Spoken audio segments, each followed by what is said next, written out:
Okay. Now, this is the three different files we have it. Now, three different files are gathered from the three different teams, right? Now, what I have to do, our offices maybe in like, in Hyderabad or Bangalore, our offices. So this file will be coming to your office. This file will be coming to your office, and this file will be coming to your office. They are all three are perfect structured data. Now, then what you are going to do, you are going to perform the individual cleansing. It doesn't make any sense. Cleansing means removing the data level errors. So here we have done the data wrangling, and we got the data, three different data, and we are going to get it. After doing it, first process is we are going to import it, right? We are going to import the data from the three different sources. How many files you got it? 3 files. Now, what is the next step? Merging. You have to do the merging over here. Why we have to do the merging? Because we have got the three different files. So there is no point I'm taking one file and applying the complete cleansing process. Second file again cleansing process. Third file again cleansing process. There's no point in doing that. So what we are going to do it? We are going to apply the cleansing process for all the three of them by merging it. We are going to merge them, and we are going to apply the cleansing process. That's it. Once we apply, now once we merge it, and then we are going to remove the outliers, the errors, we are going to remove it, and then we will go with the process. Okay, now you know it, right? So what is exactly it is? This is usually we will do it. We can't rely on one particular team. So whatever the team we are having, we are going to split up the team, and we are going to try to gather the data from a different sources. Yeah, different sources. This is what is happens over here. Okay, so now the next one is data mining is the one which we are going to look at today, and then we are going to check it out like complete process and which technology will be used when, and how we are going to learn the complete data science based on the structure what we learned it, so that you are very clear with the what we are doing, what time what you are going to do it. Okay, now let me talk about this one. Like what we have seen it till now is data wrangling, data science life cycle. We have seen the data wrangling. Okay, guys, we have seen the data cleansing.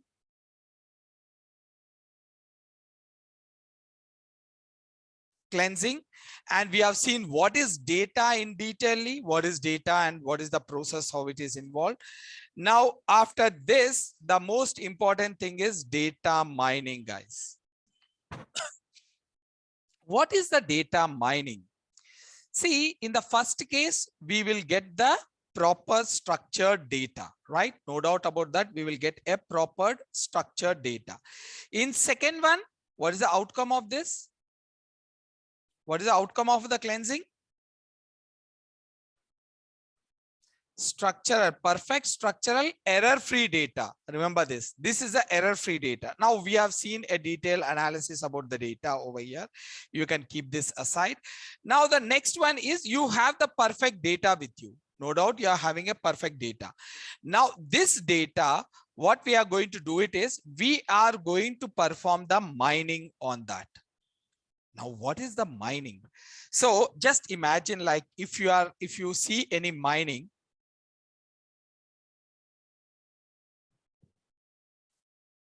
my voice is not clear. Is it okay? Okay. Yeah, just recheck guys yourself, please. Okay. Now,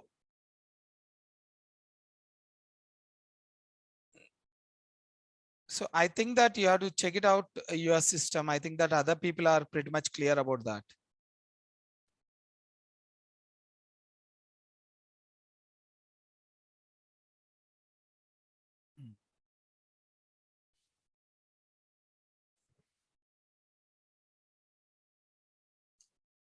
Resolution issue.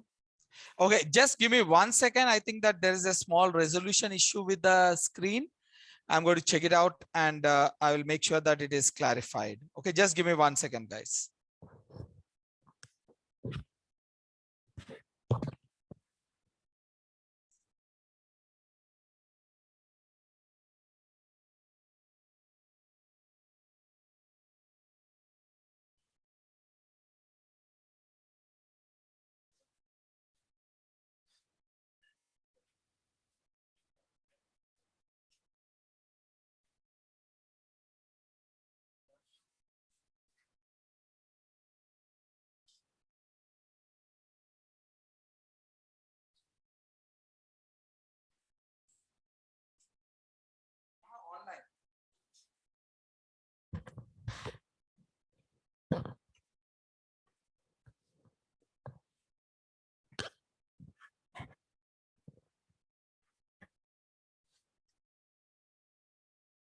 So they are working on that and it will be clear. Just give us few minutes. Okay. Now, what is the mining? Now, if you take it a simple example, guys, if you are doing something like, if you are doing some diamond mining, you must have heard about mining, right? What is the diamond mining? So if you are doing some diamond mining, so what you are going to do, you will get it, the diamonds, where you will get it? It will be deep down in the core of the earth. So what you have to do, if this is the surface, you have to go deeper and deeper into this. While you are going deeper and deeper, you will get the soil, you will get the rocks, you will get the coal. Inside the coal, you will get the diamonds over here, right? So this is what is called as process of mining. In the process of digging, you may get the n number of unnecessary things, right? And in this unnecessary things, you are going to remove the n number of unnecessary things. Yeah, okay, that's fine. N number of unnecessary things we are going to remove them. What is our core purpose over here? Our core purpose is to get the diamonds over there. So because of that, we are going to do deeper and deeper in the mining and we are going to get whatever we wanted. Removing these all are called as impurities. Okay, these are all called as impurities. In the same way, when you are doing the data mining, guys, it is nothing but you have the data. You will be having a huge, humongous amount of data is there. Okay, humongous means like very, very, very large amount of data is there. This data, you are going to go deeper and deeper and deeper into data to understand the relationship between data. This is called as, yeah, come inside. This is called as process of data mining, guys. Data mining is nothing but it is a process of extracting the, analyzing the huge amount of data. You are analyzing the humongous amount of data to extract the knowledge from that. Okay, knowledge means relationships or the patterns. That is what is called as. So we can say that the data mining is a process of, it is a process of analyzing huge amount of or humongous amount of data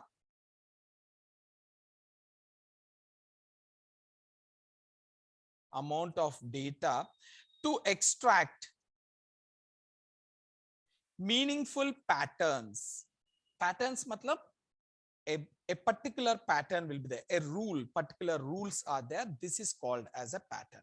Now, sorry guys.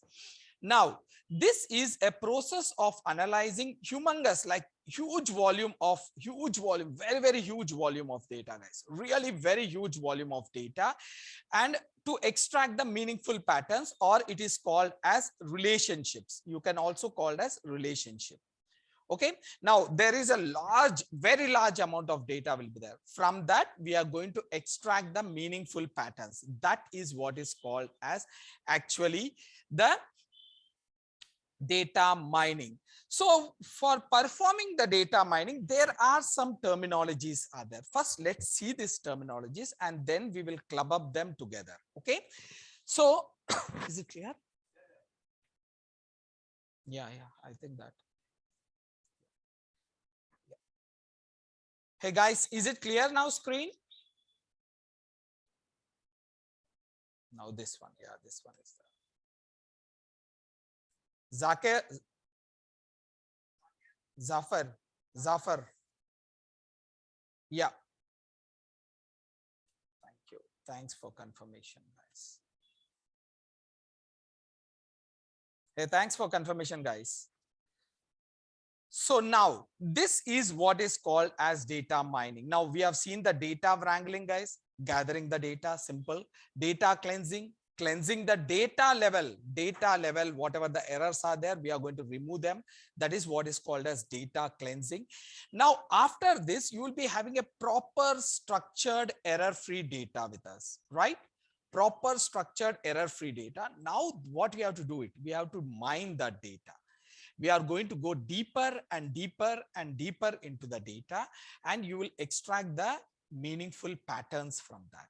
That is what is called as, data mining.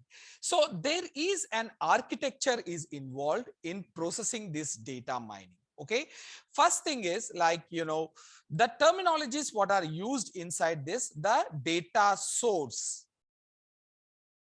First one, data source. Now, what is a data source? What is the source of the data in data mining is, first one is they call it as database. Database, guys, what is database?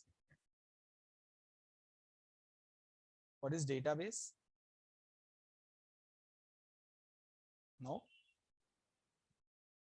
Sorry? No, speak it out. I can't hear it. Database. वहां पर आ गया अभिनव. Where we store data. Now that can be any data. It's not pure data. What you said is correct. But you are saying that it is collection of pure data. You are saying, no, it is not the collection of pure data. Any data. Any data where you store is called as database. Okay. Now the place where you put the pure data, in a sense, the organized data is called as RDBMS. Okay. And impure data, I mean, says unorganized data, it is called as NoSQL database. Okay. So again, the database means a normal place where we store data, guys. Okay. Now, and what is data warehouse? Any idea? Data warehouse? DW, they call it as usually DW over there, data warehouse.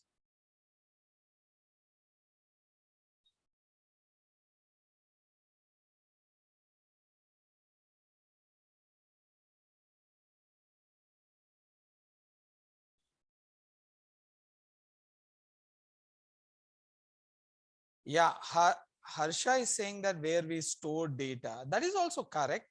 But the difference between database and data warehouse is, if this is your database, guys, just imagine this is your database, one database, that is maybe employee database, and this may be your student database. Okay. This may be your student database, and or this may be department database, or this may be accounts database or something like that. The different databases, when you store it in a one single place, this is called as data warehouse. Okay. Data warehouse, this is one database, this is one database, and this is one database. When we store the multiple databases in one place is called as, data warehouse. So it is a collection of databases is called as data warehouse. Now, the NoSQL database is, it is a database again, which is used to store the unorganized data like images, videos, missing audio files, signal files, which cannot be stored in our traditional database. Traditional database means RDBMS. Okay. Where we can't store this all in our traditional database. This comes under, comes. So this comes under the category of, unorganized data. And this unorganized data, NoSQL database is so huge. NoSQL database is so huge that multiple data warehouse can be stored inside the NoSQL database. Multiple data warehouse. I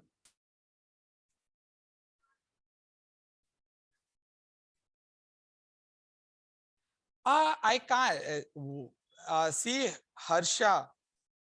Like, you are saying that homogeneous data and heterogeneous data. I don't know, like, the difference between that or not. Homogeneous means all of same data type. Like, for example, you are having collecting the data like, 100, 200, 300, 400, 500. This is an homogeneous data, which is all of same data type. What is the data type? Integer over here. Of course, we didn't do that integer. All are numbers. Now, heterogeneous is nothing but, if I'm keeping like this is an employee ID. This is an employee name. This is a designation and this is a salary of the person. Now this is like, you know, if I'm giving different data types, this is an integer, this is a string, this is a float. This is called as heterogeneous data. Now this heterogeneous data is usually stored in the database in the form of records, that we will see it very detailedly while dealing with the databases. But as of now, this is what is. The data warehouse is nothing but you have multiple databases. The small databases, whatever is there, when you are combining them together to put it in a one single place is called as data warehouse. Now, for example, like if you take it an Amazon will be having different products, right? Now, mobiles comes under one database.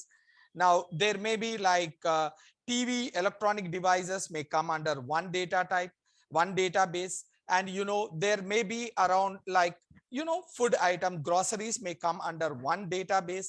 All these databases, when we club up together and put it at one place, is called as data warehouse. Okay, that is what is called as data warehouse. Now here, the source of data is database. It can be a database. It can be a data warehouse. Okay, or it can be internet. Now, this is one of the major source of the data, and there may be the other sources, like there may be other sources like small databases where we get the file system. These are the ones where the other sources. Now, this is the first data source. Now, which is the first term which is used under the data mining. Okay. Now, next one is data cleansing over here, which comes over here, data cleansing. Again, in the data mining, next step is data cleansing. This is nothing but what is that? Cleaning of the data. Okay, data level cleaning. Data level cleaning it is. Now, there is something again, data cleansing and data integration also we will get it over here. Data integration. That is, integration means, anyone? Data integration, guys.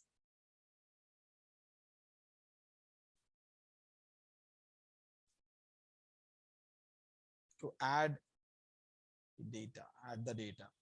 No, that is not the data integration, means merging of the data. So usually the term, the integration is used for like if there is a one application over here. Okay, just imagine this is one application. Okay, and there is application means any application, guys. Any application, what they will do it is they will take an input. Okay, here there will be an input will be there. This input will be given to this application. Okay, after doing some process inside this will be giving us some output, right? Usually it will be happening. Any application you take it, it will take an input and it will give an output to us. Now your mails, it will take your credentials and it will show you your mails. That is an output which is coming up. Okay, there will be a request and the output is coming up. Now, if there is one more application is over here, this is taking the input and this will also give the output to us, right? Any application, the nature is that it will take an input and it will give an output. Now, when we combine this together, that is called as integration. Actually, the term of integration is this one. What is the meaning is? What you understood? Merge the data, merging the application. Merging the data, I'm saying that this is an application 1 and this is an application 2. So what is this integration? What I'm doing over here exactly in simple terminology? In simple terminology, please.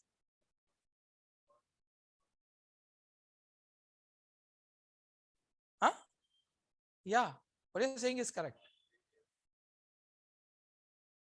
Yeah, you are merging it over here, but how you are merging? How you are merging these two applications? The term integration is merging only. That is only technical terminology. So how this will be merged, these two application is, this will be the first application we are going to get the input and we are going to get the output from here. Okay, this is my second application, right? The input of the output of the first application is the input to the second application. Then it is called as integration. Okay, the integration is nothing but it's a simple terminology. Again, it's a very confusing, the people will get confused. It is nothing but when an application output is coming up, right? Definitely there will be an output will be coming up. That output, when it is passed as an input to the another application, this is what is called as integration. Now, where this term came up is in the modules. Now, usually if you take a big project will be there of 2 years or 3 years, right? So what they will do it is they will divide this project into multiple modules, right? You know that multiple modules means small pieces here. That's it, nothing else. This is module 1, this is module 2, this is module 3 and module 4. Okay, now this module they will work on first. Okay, they will make sure that this is working perfectly, and then what they will do it is they will start working on this module M2. Then this one is also working perfect, this one is working perfect, we will merge them or integrate them. In other words, we will integrate them. So output of the module 1 will be the input to the module 2. That is what is called as integration. So don't get confused. Again, it's a simple merging only. So here we are saying is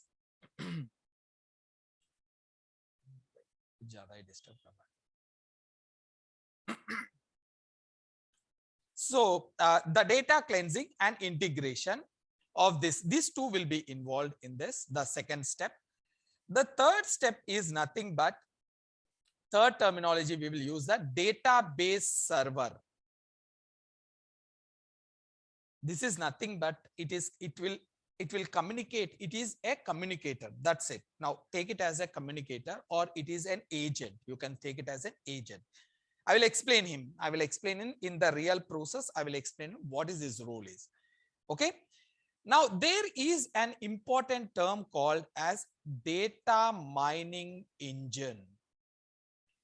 So what is the role of data mining engine is, we got the data, right? We cleanse the data. We have the data with us. Now we have the data. Now this data, the data mining engine will have the different techniques will be there to extract the patterns from the data. What is the role of the data mining? To extract the patterns. Okay, patterns means relationship, guys, just relationship. That is what is called as a pattern. Okay, so here this is having a different techniques of extracting the patterns. What are those techniques? Okay, let me write it. Few of them is called as classification. Did we heard any time? Before we heard it, right? We did it. What is that classification? Regression is the other one. Okay, clustering is the other one. And associate, like we can say that outlier detection, associate data mining. These are some of the techniques, guys. We can look at one after the other these things very detailedly, because these are not the small terms.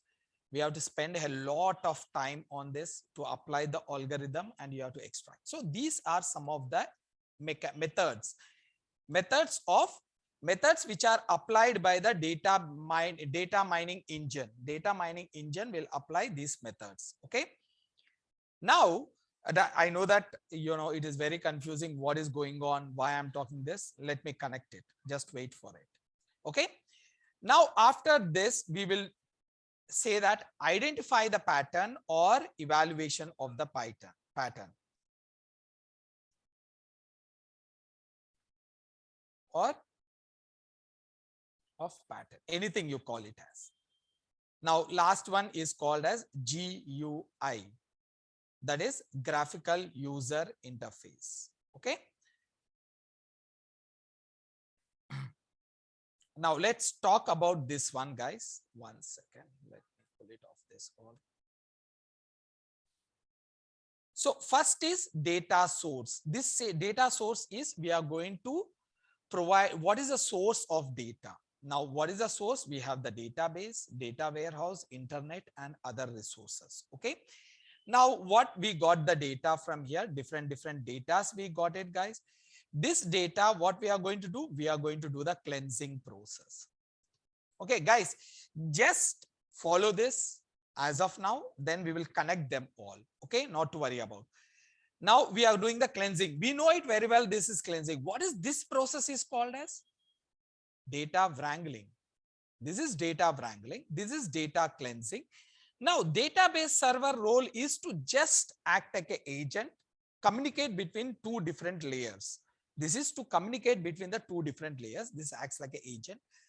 Now, this is the process of, applying the different methods to understand the pattern. Understanding the pattern means understanding the relationship between the data. Now, identify the pattern or evaluate the pattern, and then GUI. Okay, GUI is, so what is the use of that?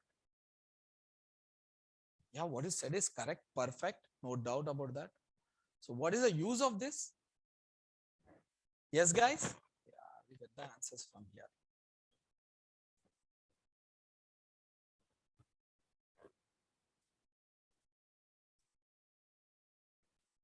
Rajshekhar, it is not only to show the output, there is another one is there.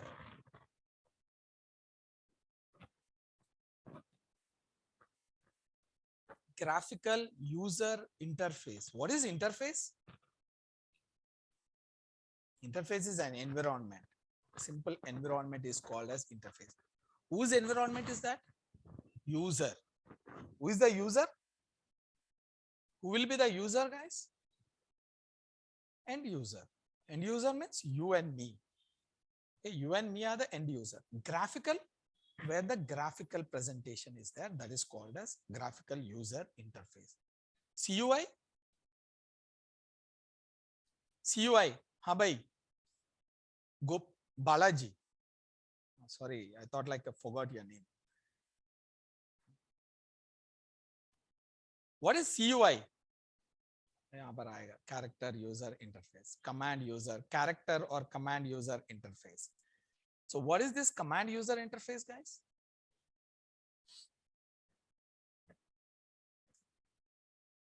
This is command user interface. Okay.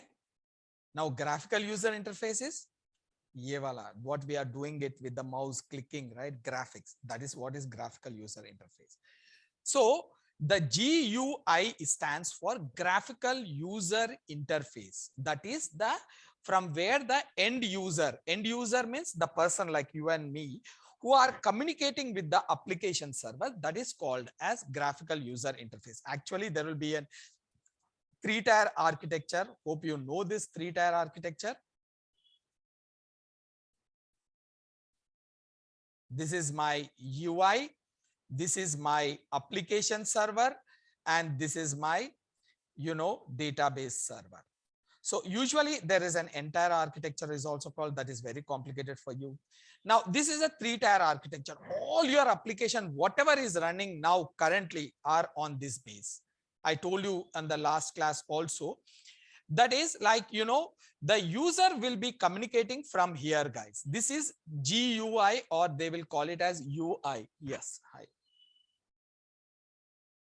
Okay, this is called as UI. What is this? UI means user interface. Got it? User interface. What is this? Application server. What is this application server will do? It will do all the business logic. And this is called as DB. What is this? Database server. Now, whatever you are using this one. Now, this is your environment, your interface, your environment. This is, that is user interface, where the user will communicate. Now, you take it as your Gmail account, guys. You will enter your Gmail ID over here and password. Okay, then this will be forwarded to the next level into the application server. Now what this one will be doing the business logic. Okay, business logic will be implemented. Whatever the business logic is there, that will be implemented based on this. Now here business logic is it has to validate the user ID and password. Based on that, it will communicate with this one and get the data from this. Yes, come inside. Okay, now this one again, based on this, it will get the data and it will respond to this, and this will be responded back to this. Okay, clear? Now this process is completely done. Now this is called as UI. This is called as application server. This is called as database server. The communication is being done with a language. I said it. What is that? Yes. I said it like there will be a technology which is used to communicate between the servers. And I connected that one with the Python also.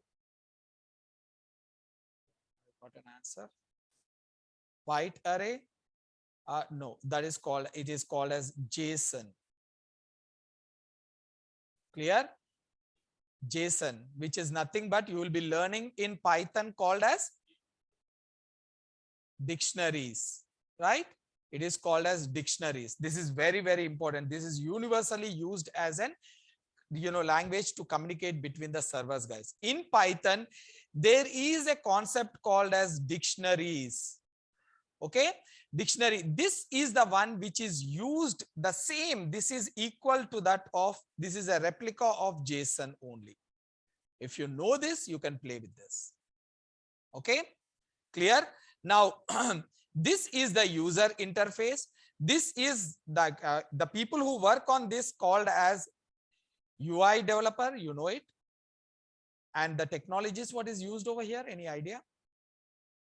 HTML, CSS, Bootstrap, and also JavaScript, Angular, all this comes over here. And this is also called as front end. This is also called as front end. Don't get confused. GUI, UI, front end, all is same. The technologies, what is used is HTML, CSS, and the people who work over there are called as front end developers or UI developers. Okay, their role is to work over here. Now application, here there will be an Python, Java, C++.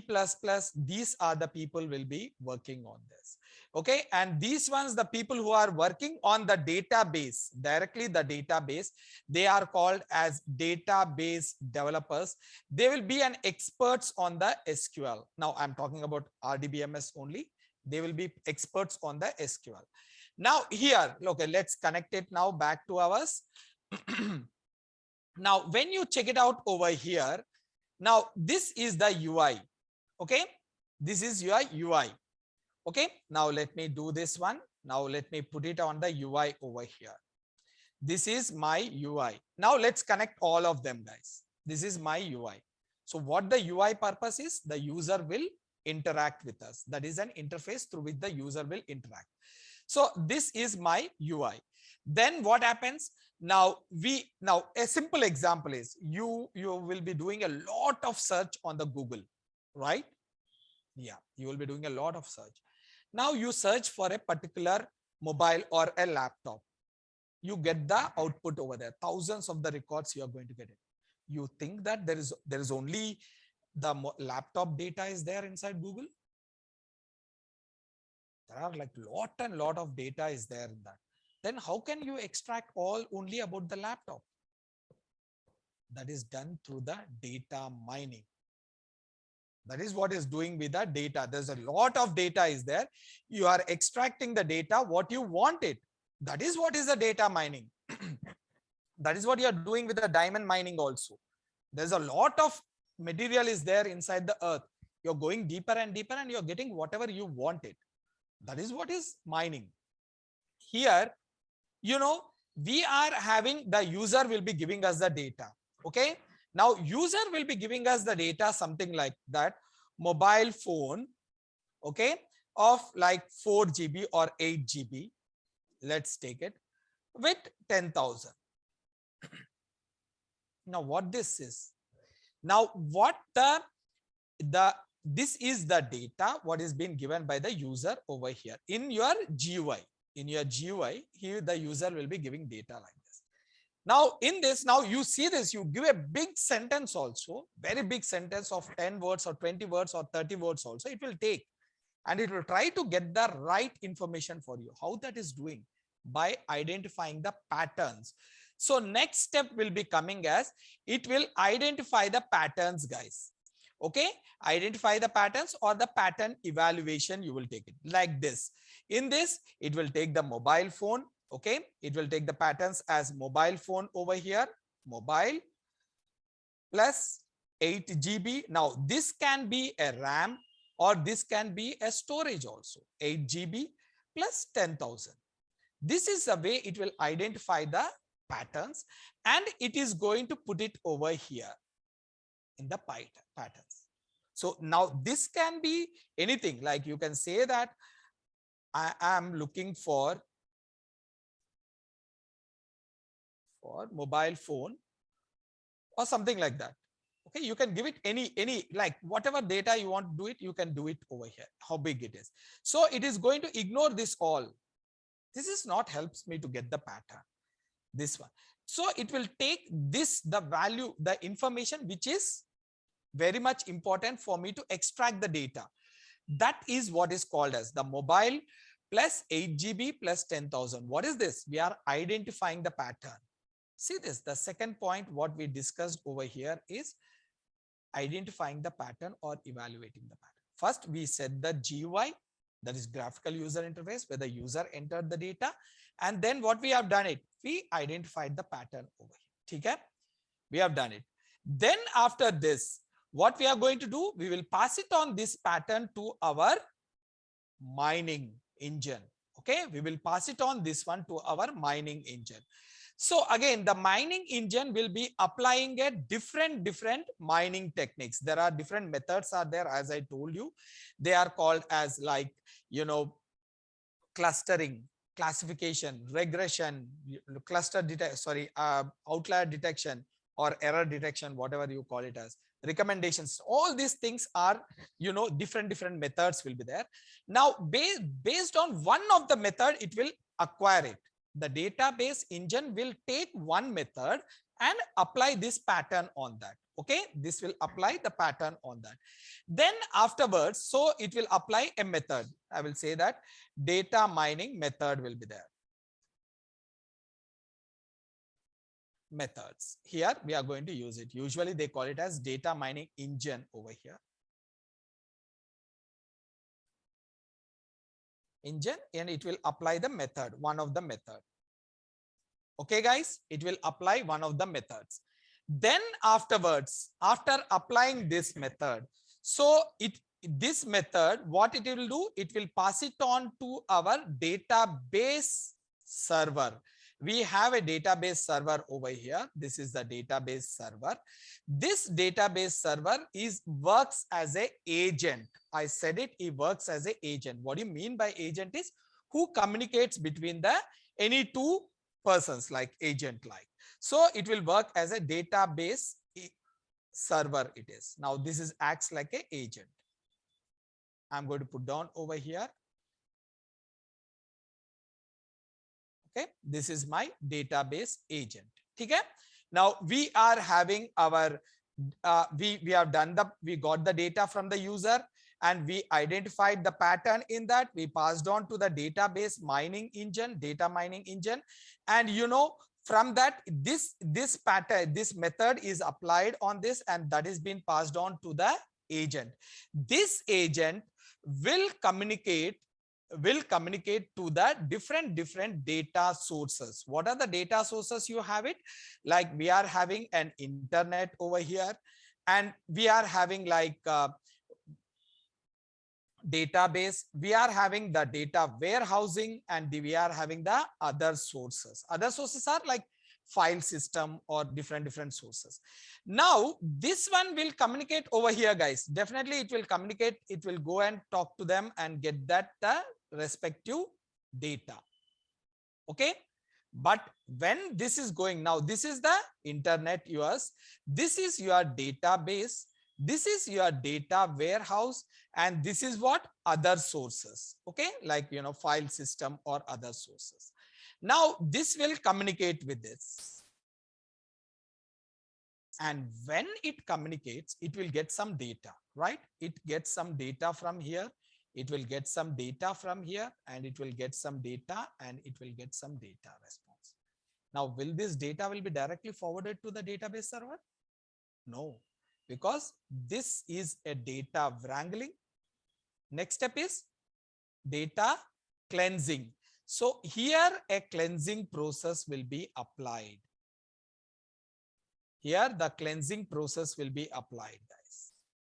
Now cleansing process is, it is going to extract the data, or it is whatever the data is being extracted, it is going to clean the data on the data level. Data level, it is going to clean it by removing the outliers, okay, and noisy data, and it is having the missing values. All these things, it is going to remove it from here. Just like we have seen that one very detailedly. What is the process of cleansing?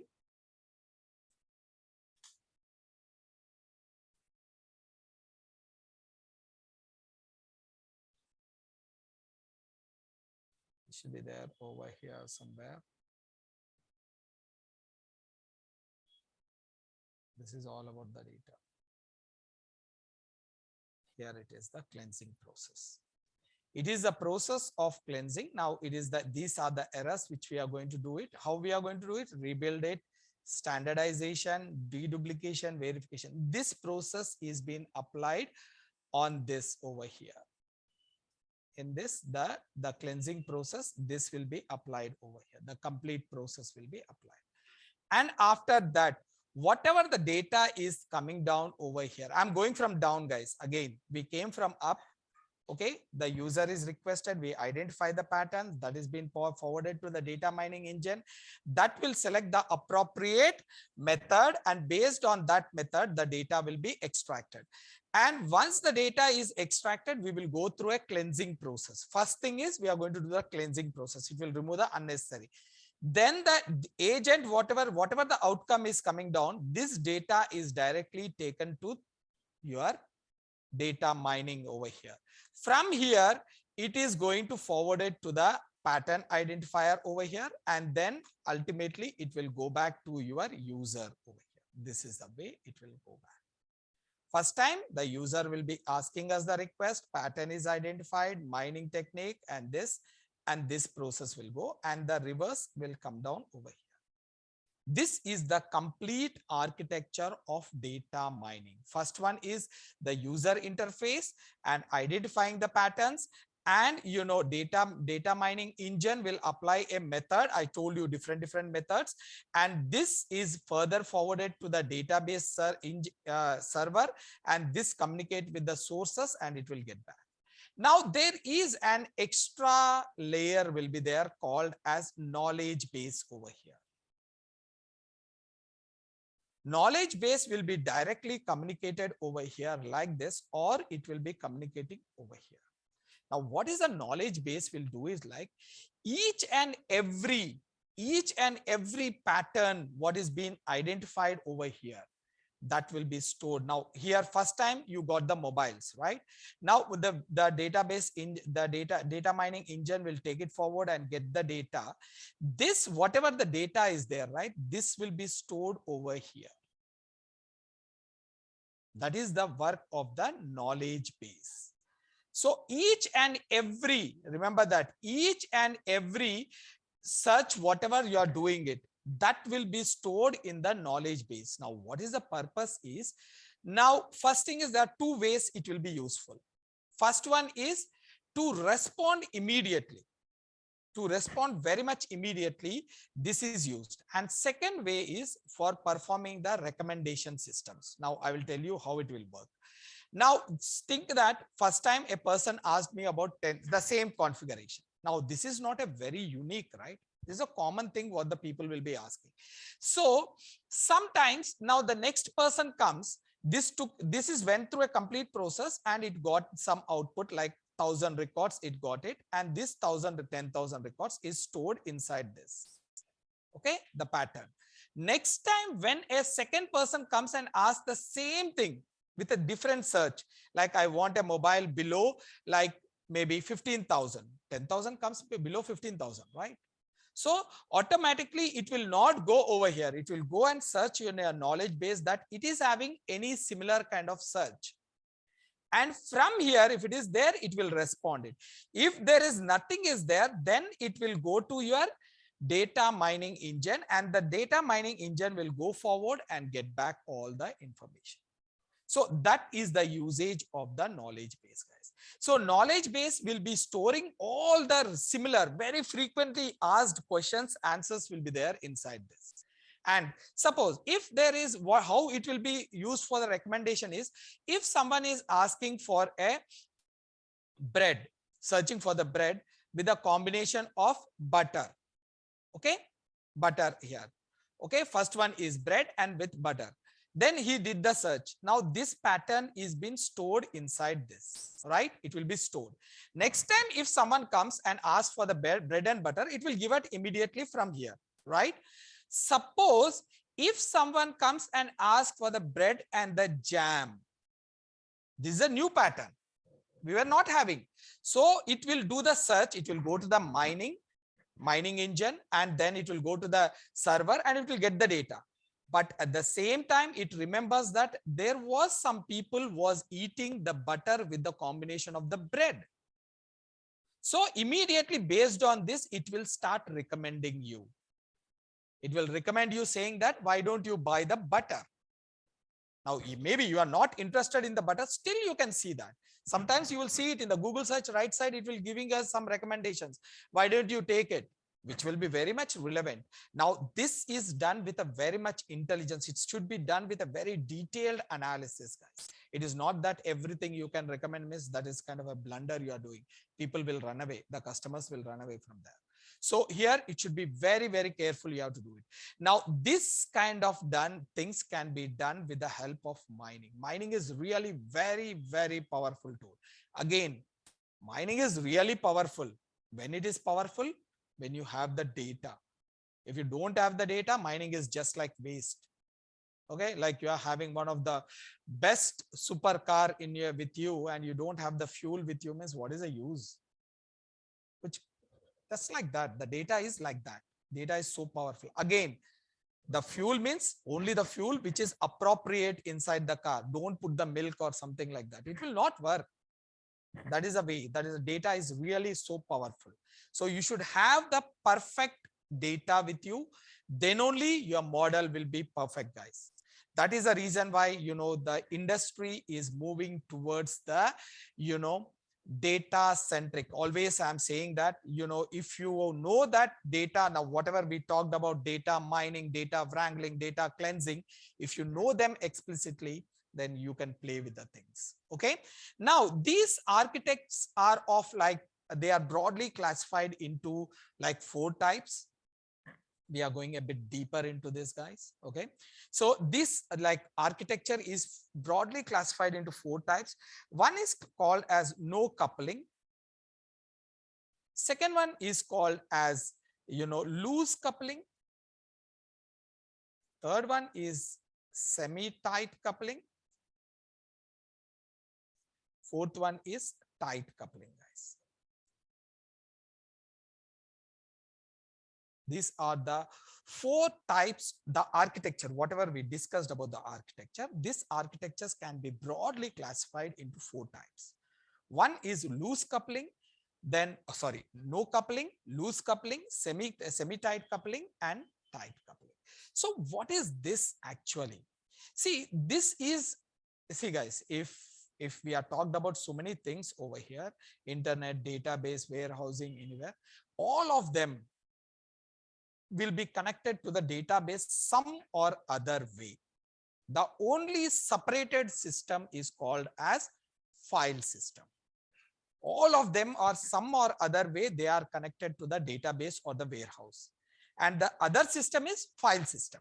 File system is nowhere connected to the database. I'm talking about database means the RDBMS or NoSQL database. The file system can store the data, but that is a different mechanism, altogether different mechanism.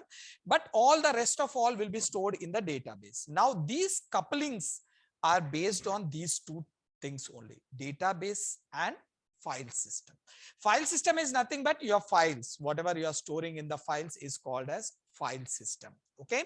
Now, see here, when you talk about the no coupling, here the source of the data is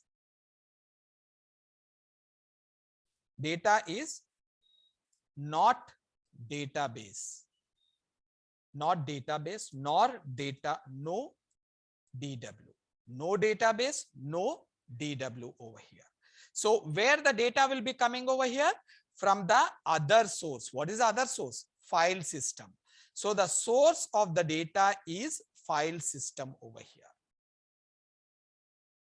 File system, guys. Okay.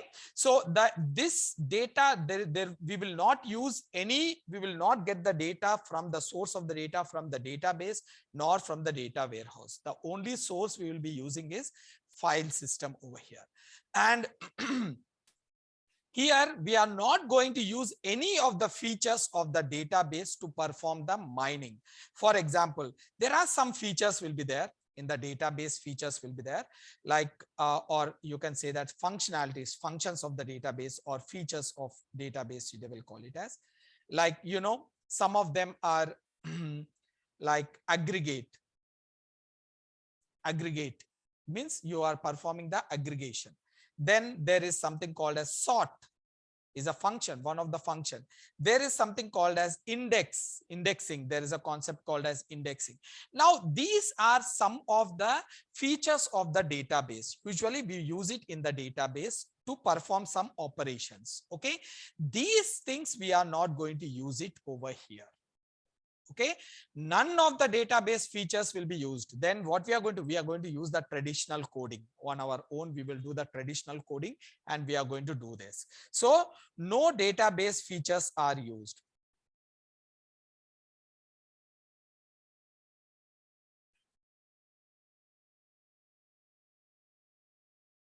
Used in this.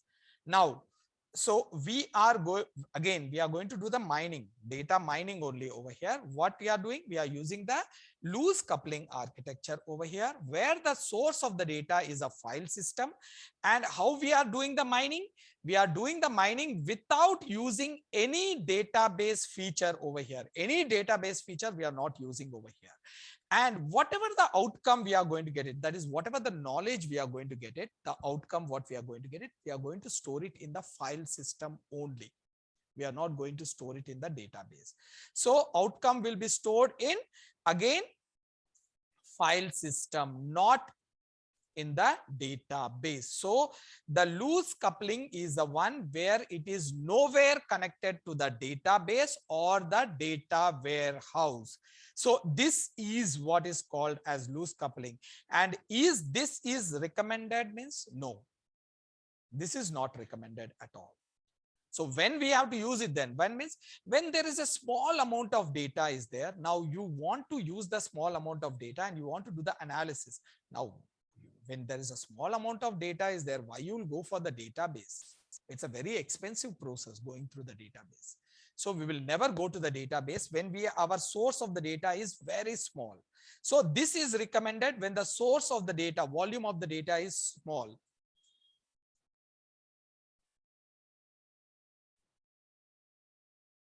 Volume of data is small. Okay. And if for the large volume, no way, it is not at all recommended, guys. This is not at all recommended. Remember this. Now, let's go to the next one. This is the loose coupling. This is the no coupling. This is loose coupling. This loose coupling here, the source of the data is, you can take it as 70% it should be coming from the file system. 70% it will be coming from the file system and 30% it will be using the database. DB. Okay. 70% you will be getting the data from the file system. Only 30% we are going to use it from the database. Okay. And here the, again, no features of the database is used. No way. It is no features of the database is used. Now, traditional way, we are going to do the coding and we are going to extract it. We are not going to use any of the features of the database over here. Even though we are getting a small part of the source of data from the database, no features are used. And the outcome is also, it goes to the file system, not in the database. Okay.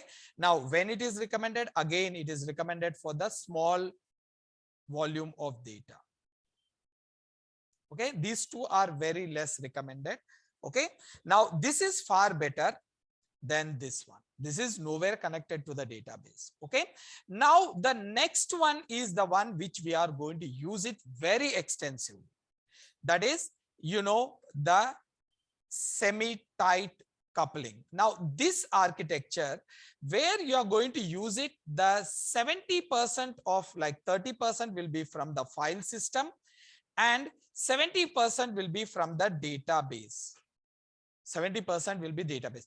Now, the maximum amount of the data is from the database. So obviously you have to use the database features to perform the mining over here. So we are going to use a decent amount of database features over here.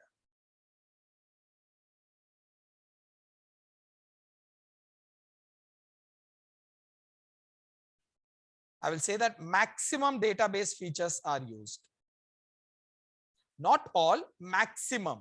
Most of the database features are used to do the mining. And the outcome is again stored in database over here. The outcome will be stored in database over here.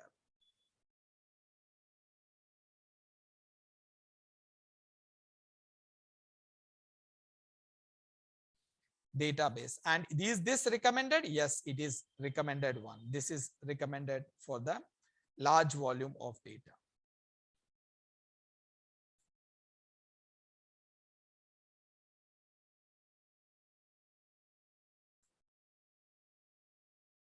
For large volume of data.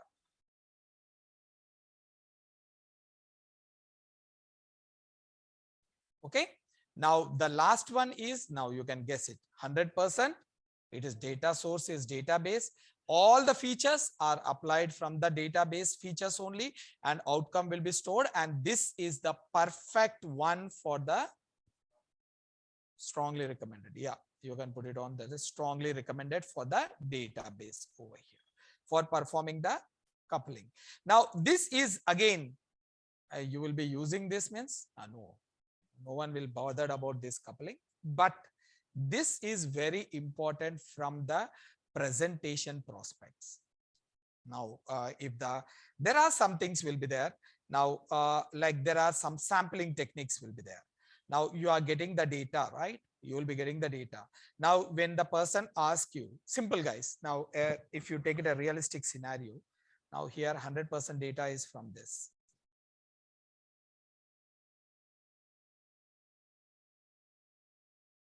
Let me explain you where exact all the features are used over here. All features, outcome is stored, and it is strongly recommended. Okay. Now guys, there are like where this will be used. Now we talked about this one. Is this important? Yes, this is important from the interview prospects. Again, I told you many times. Now in this, if you take it in this, these two are like, we will never use it. Never going to use it, nor the other two.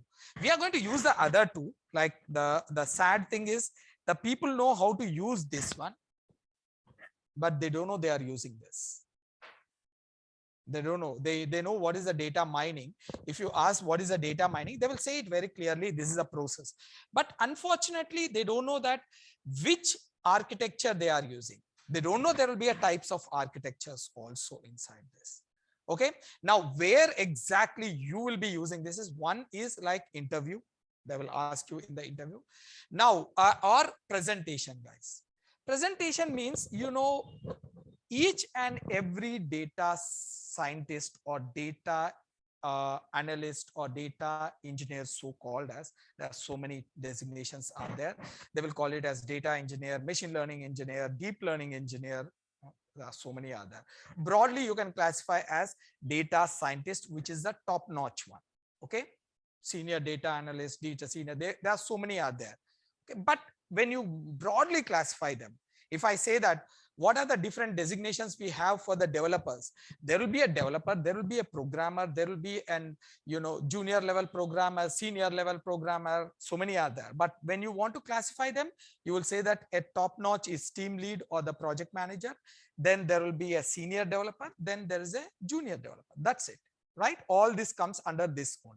Like that, when you take the data scientist, data engineer, and data analyst, guys, when you are doing it, one of the key features what you should have it is presentation. You should give a presentation. If you like it, if you don't like it, you have to give it. Now, not all the time with the hundreds of the people, not the 200s of the people like people. So what exactly happens is, if I'm giving a role for you as an analyst, and I said it like, I want you to get the data, you got, one team got it and other team got it. Now, both the teams got the data for me, and being a data scientist, okay, I may want to know that which one is better. Which one is better? Now, I want you to justify yours. Now you have to give it. Now, this is where I applied the, sampling technique. Now, definitely you can't go to the each and every time for the different. Now, I wanted to find out what is the percentage of the Hyderabadis are vegetarians. Then how is it possible? Can you go to each and every individual and ask? If you go to the old city, all are non-vegetarians. If you go to a nearby a mandir, you will see all the vegetarians over there. Then what is that? So what exactly you have to do it is, you have to divide this whole data, okay, whole population. This is called as entire, all the objects are called as population. You are going to take a sample from that population. For taking of the sample, we are having a technique called as probability sampling and non-probability sampling. Probability sampling is where each and every person have a equal right of getting selected. Non-probability sampling is there is no right to get selected. This is again statistical steps. We will go very deeply into that. There will be probability also. We are having multi-level and cluster, like non-probability also multi-level. Now, will you apply these things in your real time? No one will apply, not even me. No way. It's good to talk. For that, it is enough. But if you want to apply this probability sampling or clustering sampling, stratified sampling, all these things, we will not talk at all. We will not do. We will get the data and we will forward the data to the rest of the people. And we will see that genuinity of the data different ways, because there are superiors are there. Your work is to get the data. What is the next level people has to do? They have to validate your data, right? They will validate your data, but you have to justify it. When you are justifying it, you will not say that I got it from the social media, I got it from the YouTube, I got it from the Twitter or something. No way, you can't say that. You have to say that I applied this technique, this architecture I applied to do the data mining. This sampling technique I applied for getting the sample. For presentation sake, you should have it. There's sometimes the client may ask you also. See guys, one thing as I told you, the data is very important. I told you, right? Without data, you can't do anything.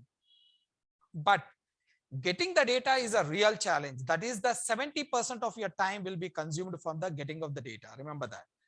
And once you get the data, okay, once you get the data, now you are giving a presentation to our client. Now client is sitting over there and you are giving a presentation to the client.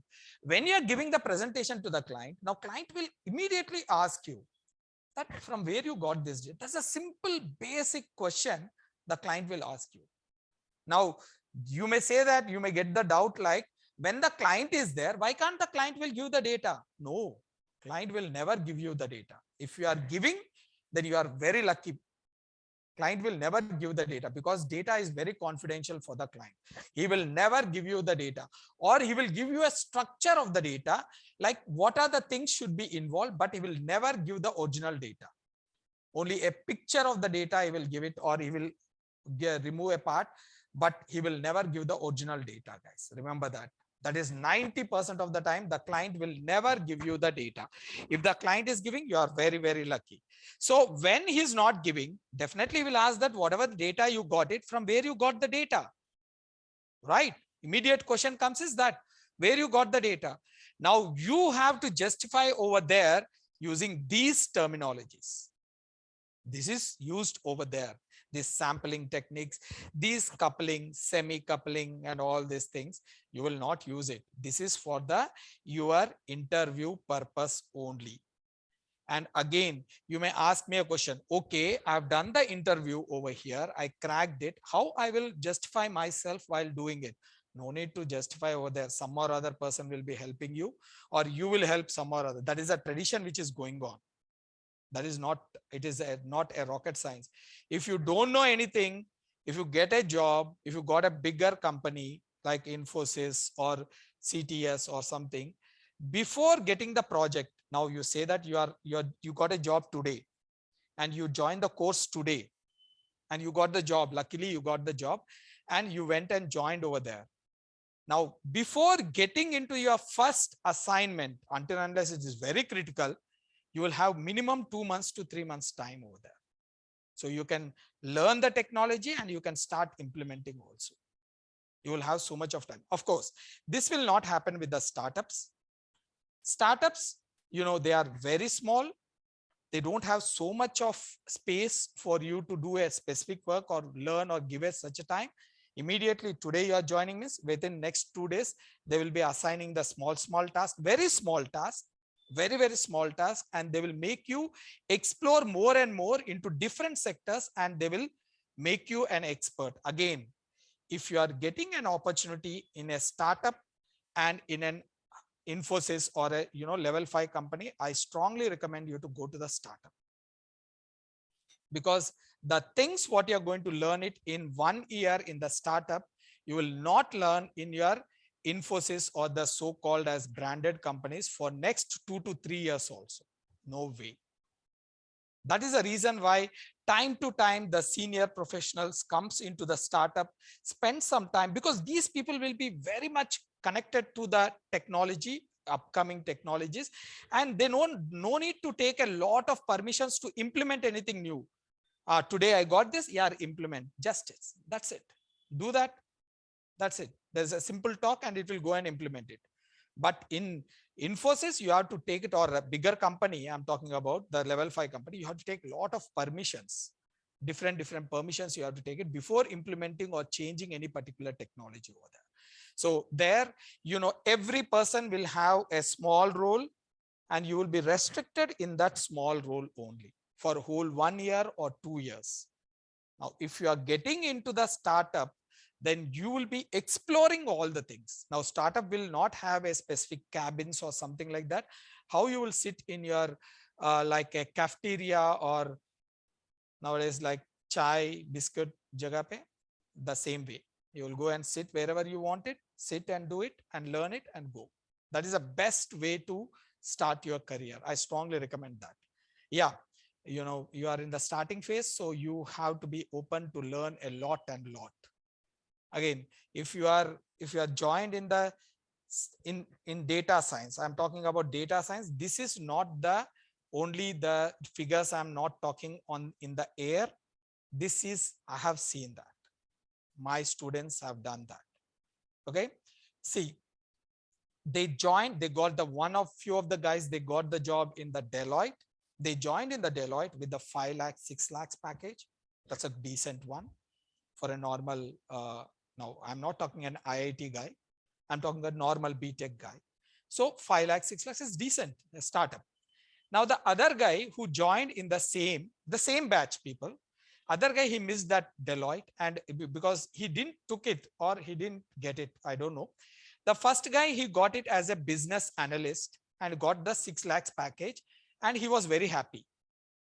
because they will be calling me and they will be asking me how the HR round will be, what are those, something tips will be given to us.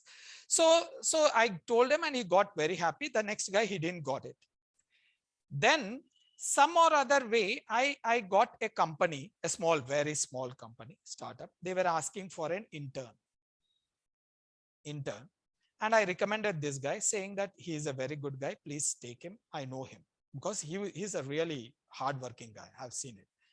See, you may say that I can't use the word intelligent because who cares about the intelligence? You know, you should be really hardworking and you should be in a mind frame of learning technology, whatever coming down. If you're putting a lot of efforts, right, that is enough. So I said the same thing and they observed him. I can't take the company name. So they observed him. And you will be surprised, the other guy got the 6 lakhs package and this guy got only 15,000 per month. And he was very happy. He joined that company. After 3 months, they called me and, you know, they wanted to observe that guy into that company. And I said that, okay, you can go ahead, no problem. They were just giving a formal information to me. It's not that they are taking permission, just give it. I said that, okay, you can go ahead. And he was doing the stuff over there. He was doing a very good work. The other guy joined as a business analyst. He was never been in contact. And once in a while he was calling. Now this was only like starting of ending of 2020. This happened ending of 2020. Now it's been like an year or something. Now, after that, this guy was observed. When he got observed, they paid him like 4 lakhs. After 3 months of internship, they gave him 4 lakhs package, the other guy who's joined in the startup. And, you know, they gave the experience letter from the day when he joined the company, because it's a startup. Yeah, no formalities, nothing. They can do it. So they did it. And after 6 months, they connected him to a client. They connected him to a bigger client. And that client was looking at his skill set. They were paying him, paying the company 25 lakhs as a payment. I'm talking about the company startup hired my student, and they hired him and they paying 4 lakhs. But that company introduced this guy as an experienced guy and presented to a US based company. And he was working as a contract over there. So those people directly contact this guy, not all the time company. So he will be working for them offline. They were paying him like 25 to 30 lakhs for this guy. And somehow or some way, this guy was hurted, like before 6 months or 7 months, 8 months back, like 8 August, I think so. He was hurted with the way the other superiors were communicating. So he called me. Sir, like, this is the problem I'm facing. They are humiliating me a lot. Like, you know, what I have to do, I'm planning to leave. I said that leave. It's up to your career. I gave a start to you. You learned it enough. You can leave. That is your career. Don't sacrifice your career for any person. This is a fact. Remember that. So he left the company. He said that I'm going to leave it. Then I called him after 2 days, just gave him a small hint that why don't you contact the client? I just gave it because you people don't know that, right? How the tactics goes. So I said that just put on a mail to the person whom you worked over there, just saying that, sir, it's really pleasure working with you. Because of the circumstances, I'm leaving this company. I'm not comfortable with this. Just put on a mail and leave it. That's it. Don't say that I want a job. Then what happened? He left it. He put on a mail and he left that company, and he left and came out. And exactly after 1 week, directly he got an offer letter of 15 lakhs. Not even 1 year. 15 lakhs today. He is holding an offer, and his date of joining is after Pongal. Just see the difference what is having with a data scientist and a non-data scientist. That guy who joined in the Deloitte with the 6 lakhs, when he will get the 15 lakhs? You think that he has to shift it as a data, at least minimum 3 to 4 companies with 2 years gap, then he can expect something like around 15 lakhs. That's also I doubt. But this guy, being a data scientist, he just concentrated on the core subject, and he's really very good feature engineer. He's a very good guy with the data analyst role. And see that this is being done, and the company which is offered is called as Legato. Legato is a company which is offered, which is a part of Anthem, and they offered him. Now you may ask him why they offered him so much. It's a win-win situation where the Legato is losing. Legato is not losing anything. They are saving around 10 to 15 lakhs on this hiring, because they were paying 25 to 30 lakhs to the company. Now this guy coming to that directly, they are paying like only 15 lakhs. And he called me, literally he called me like 15, 20 days back, and he explained me about this is what has happened with me. That is how the things goes on. Grab up the opportunities. No one predict yours. Now you are with your friends, or we are with your, now you may say that my friend is really intelligent. He got the job in the TCS with the 8 lakhs. Wait for your turn. That's it. You will get a turn. Only thing is that you have to be at the right time, right place, guys. That's it. Your career is started. And once your career is started, never look back. That's it. Again, I'm saying it. This is a fact. Now, if I'm there, now you are showing me a job.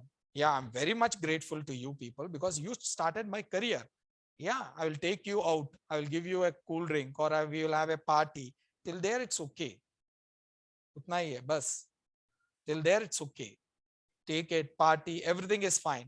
Don't frame up your career on you. I will never frame up my career on you, because you showed the job. Tomorrow I'm getting a better job. I should leave it. That's it. Move on. That's how you have to plan. And remember that if someone is saying or miscommunicating you, saying that you can't do it, no way. This is a damn easy thing. It is not and so hard. Only thing you have to know it is little bit programming, guys. And there are some skill sets which you have to really know it.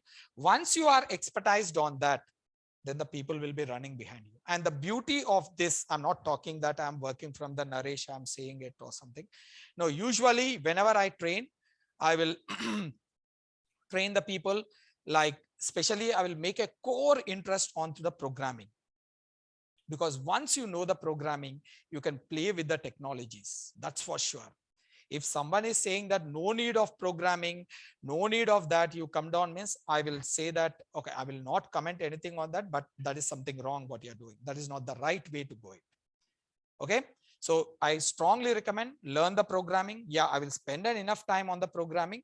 But the good thing about the Naresh is, like, you know, for us doing as an IT side, like, and data scientist. Okay. Now what will happen is you will be not learning the complete Python. You will be learning the Python till oops. Remember, till oops, we are going to learn it. And in that, there are some things will be there, like regular expression and the SQL and no SQL. We are going to be, you should be, these are the things will be putting a weightage on your resume. And resume presentation is really very important. Now, you know, if I'm a manager, usually I will do that. If I'm hiring it, how I will know that how you are? By looking at the resume. How I will know that you are, what's your height or what is your skill set? I will not know anything. Your resume should speak out. When I'm looking at for one job, you think that I will get only one profile of yours? There will be hundreds of profiles will be coming up over there. And first thing is, that will not come to me. That will be screened by a non-technical person called as a recruiter. You know that HR recruiter, they will screen it and they will send it. And after coming to me, maybe your profile may be not properly placed over there. That recruiter will be rejecting over there only. That is the reason why most of the time people will be getting a complaint that I'm not getting the calls at all, because your resume is not so impressive over there. First of all, your resume should be pretty impressive. I mean to say that pretty impressive means not colorful. Please. It should have all the ingredients in a very small piece. Now I'm hired as a data scientist. Okay, just imagine. Hire. What is my core job? As a data scientist, right? Now, when I'm taking an interview or screening up the resume, do you think that I have so much of time to go through that each and everything? I will just go through that one file, other file in a seconds, like I will do it while having my lunch or having my coffee or something like that. I will look at that one. And whichever is, I feel like, okay, these are provided all the information, I will take it. Just schedule an interview with him. That's it. You don't think that, I'm putting on, I'm a very intelligent guy, I'm having like maybe like 80%, 90% in my this thing. No, if you're putting on, no one is having so much of time to go through your resume. I strongly recommend you to prepare a very effective and short resume, not a lengthy resume of 3-4 pages. No one is having time over there. Not only this one, after 5 years also, never keep the small bullet points, because the person who is going through is a technical person. By looking at your bullet points, he will understand what is there, what is your skill sets. And one of the most important thing I always recommend you people to do it is by showing your resume, or in the short period of how I will know that what are the programs you have done it. No, you can't put your programs in the resume. So strongly recommended to maintain a GitHub account. It's a small GitHub account, just like your Gmail, Google Drive. It is just like you have to configure that one. And whatever the program you are doing, just put it over there. Whatever you have done it, not the copy and paste it. That will be again a big problem for you. Whatever you have done it, just put it in the folder. And once you put down that one over there, now if I'm looking at, I saw a GitHub account or LinkedIn account, just I will click on that and I will see that, oh, okay, all these things. Okay, I want to talk to him. Now, once you come down, based on those programs, I will ask the questions, whatever you have done it. And maybe I will give a paper and I will say that write a program. Yeah, usually they will do it. Don't expect that I will get a laptop and I will ask you to do it. So again, there the people who claim themselves as a strong data scientist or I'm a strong programmer, they will fail to write sorry for that. They will fail to write the minimum basic programs over there. That is a problem. Okay. If you are able to write the basic programs over there, they will hire you. See guys, again, I told you the starting only. You are not a superstar or you are not a superhuman who will, and you will handle the project in a single hand. No way. We are not expecting that also from you. The basic stuff what we are expecting is to support, at least do a good support, like whatever the data scientist is doing or data engineer. They want you to cleanse the data. That's it. They will get the data. They will wanted you to cleanse the data. They wanted you to mine the data. That you are able to do it, they will hire you. They will hire you with 4 to 5 lakhs. That is what they are lacking. Now, coming down to this one, like again, guys, I will try my level best to give you everything like a, whatever I know, I will deliver it. I will never keep it like, something. So as I told you, I love to train the people. And I really like to see you get placed. That is like, a success for me. Okay. Usually I will feel so. So again, if you need it, you want me to help you, because I will give you all the ingredients, what is required. You will never be a dumb guy after the course. I'm sure of that. And when you are completing the course in a real time, in a properly, you can compete yourself with any of the 2 to 3 years experienced guy. Any 2 to 3 years experienced guy, you go and stick with him, you can able to do it.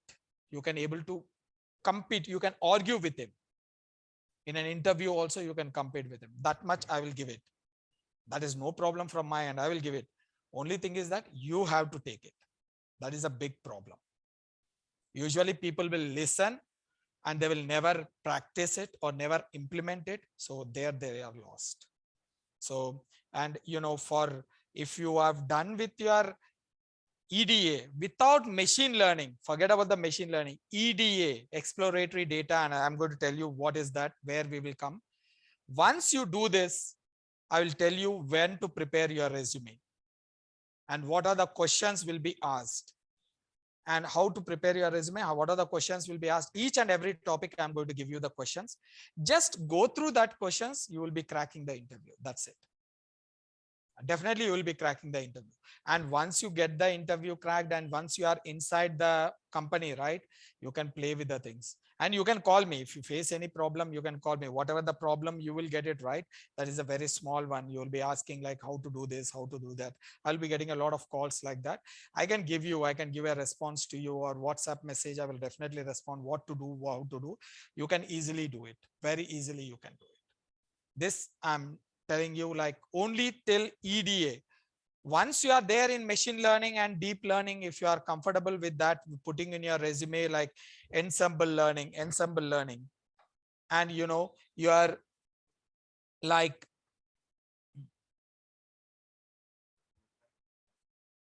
yeah, sure. Like EDA process, right? EDA process is a one. Okay, I will. These are the some of the points which will be eye catching. NLP with NLTK and RNN. This is what it is. Another one, NoSQL database in your resume. NoSQL database in your resume will definitely fetch you the interview. And you know, like, you know, machine learning, ensemble learning is a one, and CNN, RNN. When you are keeping up these things, they will definitely, they are really like, okay, you know so much, and they will definitely wanted to speak to you.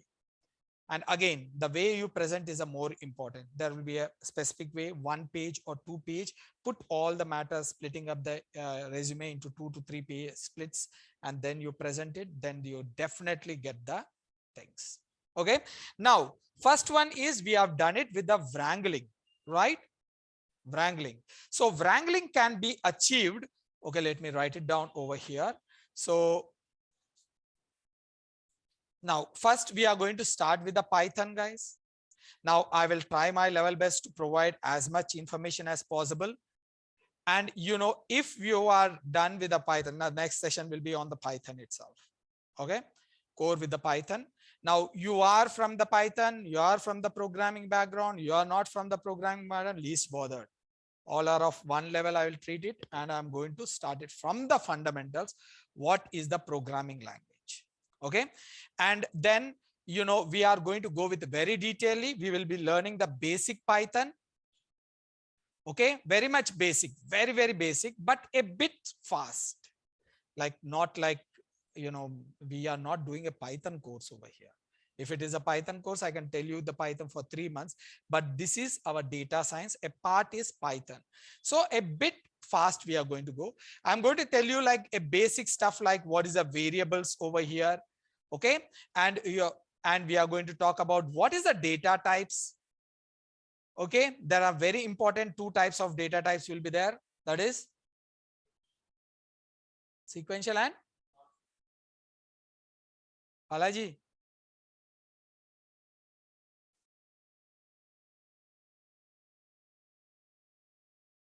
Fundamental and sequential.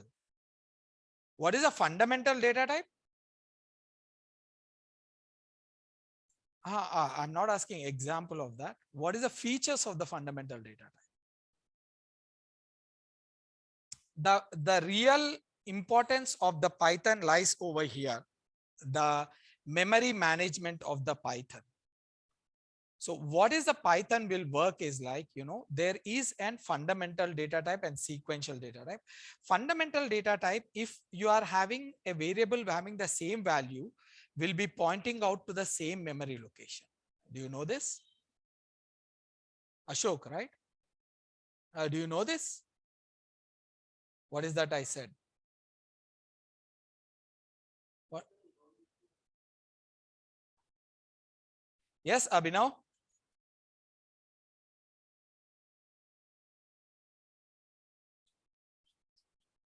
See, what's his name? 112233. Bhai, what is your name? Insurance domain.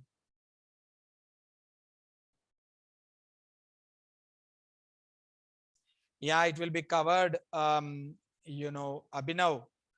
you will be given an enough projects to do it. Let's see how many projects you will do it. I will give you lot and lot of projects to you, all the real time, not to worry about.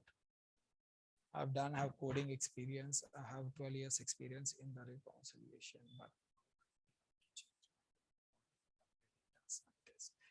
yeah, you can become, what's his name?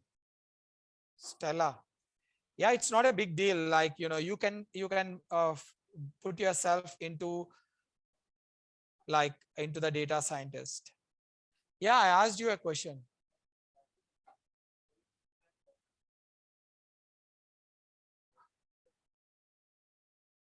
Ah.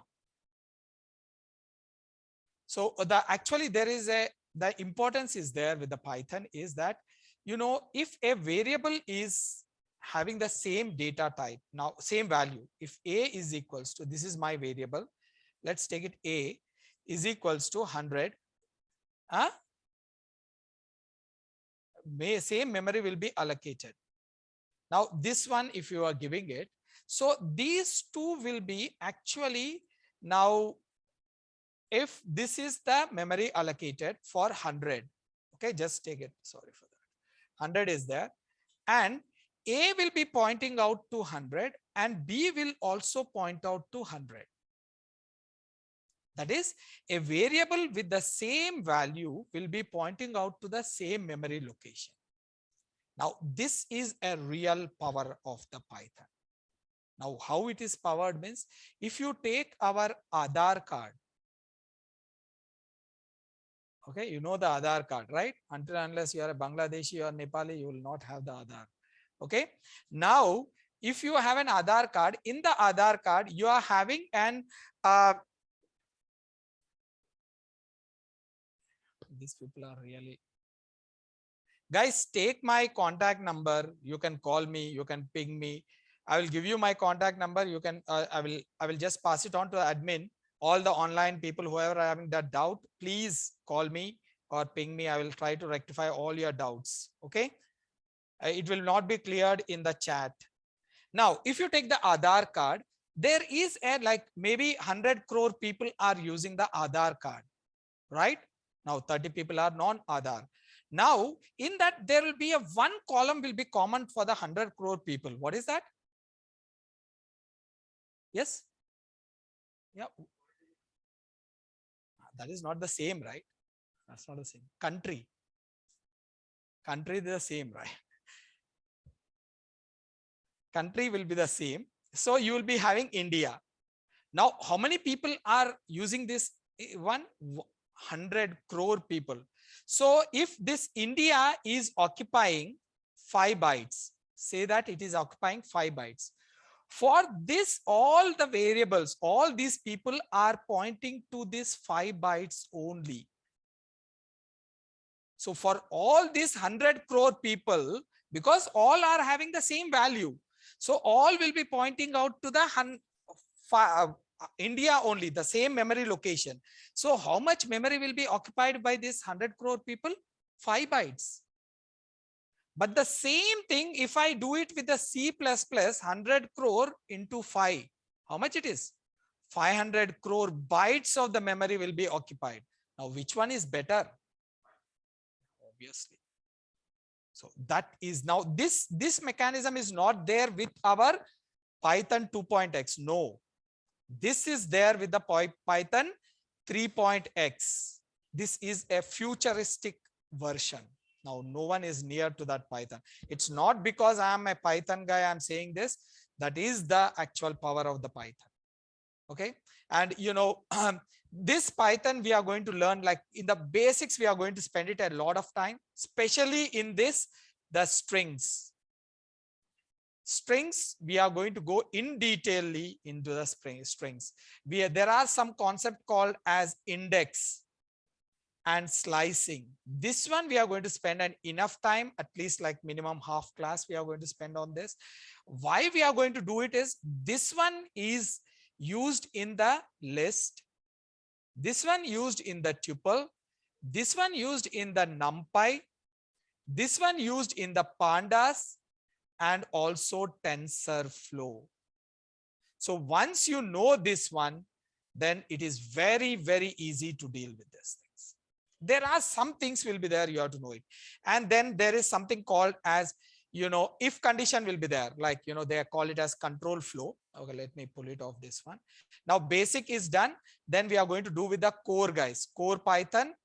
Sorry for this. Core Python. In the core Python, we are going to see the like control flow. Inside this, there will be if, loops, and the break statements and all those things will be there. Now these are inside this if you know to play with the while, not for while. If you know to play with the while, you can play with the programming. For is very easy. It's everything is internally done, but the while is the one where you are going to give it all the things. If you are comfortable with the while, then you will build up a lot of confidence in you. Okay, the while is the one. Now next, after this, there is something called as list, tuple, set, and dictionary. Okay, what we are going to do it is we are going to learn this one with the CRUD operations. I told you, right, already the CRUD operations. From the CRUD prospects, we are going to learn it so that everything will be clear for you. No doubt about that. Now, these are called as data structures, Python data structures. Now, inside this, one thing I'm going to cover it very extensively is what is called as if comprehension. Now, or they call it as single line if condition. And when you do the list, there is something called as list comprehension. We are going to cover it very extensively.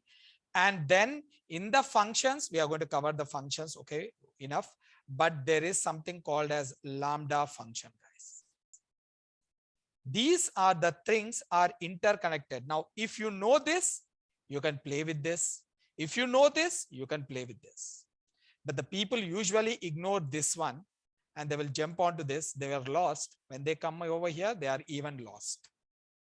Okay.